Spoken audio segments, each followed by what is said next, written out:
21 марта в читальном зале БГПУ имени Мифтахиддина Акмуллы прошло вручение литературной премии имени Дмитрия Борисовича Масленникова. Студенты, преподаватели, а также приглашенные журналисты и литераторы стали участниками важного события в жизни университета. Премия была учреждена по инициативе студентов Института филологического образования и межкультурных коммуникаций и стала первой в рамках проекта «Выдающиеся ученые и педагоги университета». Будучи руководителем литературного объединения БГПУ имени Мифтахиддина Акмуллы «Тысячелистник», Масленников организовал и возглавлял ежегодный поэтический фестиваль «Мяуфест», открывший многих молодых поэтов. С приветственным словом выступил временно исполняющий обязанности ректора Салават Талгатович Сагитов.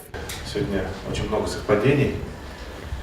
Сегодня уже отметили День поэзии. У одной половины человечества сегодня праздник Навруз, что означает Новый год, наступление весны, обновление. Тоже, наверное, неспроста.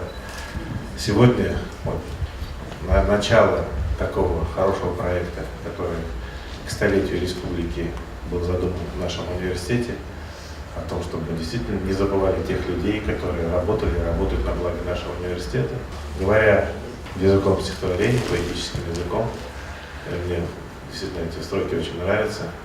Строки Расула Джамзатова. Кто ж поверит ему, кто ж не знает, просто так ничего не бывает. Наверное, эти совпадения действительно не просто так.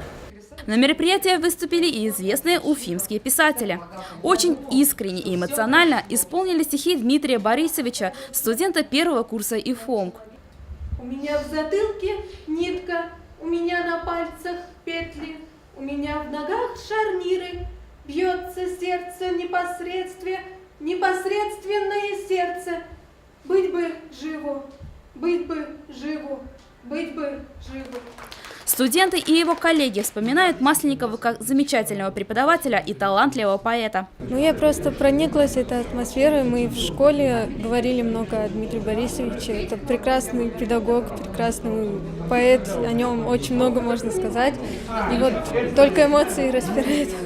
Как оказалось, определить имя победителя было непросто. По словам председателя жюри Игоря Викторовича Артюшкова, на награду претендовали 22 студента 6 институтов и факультетов всех курсов. Первым лауреатом премии имени Дмитрия Борисовича Масленникова стала студентка 5-го курса ИФОМК Елизавета Галимова.